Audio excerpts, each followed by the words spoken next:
Hey, what's up guys? Welcome to Mr. V the Architect. Today we are looking at how to use Ortho Mode in AutoCAD.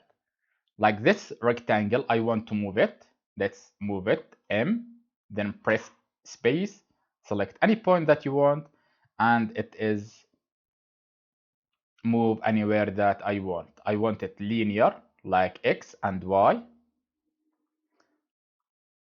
I want to turn on the Ortho Mode or press on F8 to turn it off, to turn it on and turn it off. Now it's on. I'm going to X axis and Y axis. If you want to turn it off, press on F8 and here it is. Or here on command, just press on this one. Let's make copy.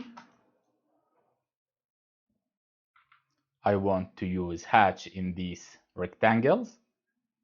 And here is the hatch on draw hatch.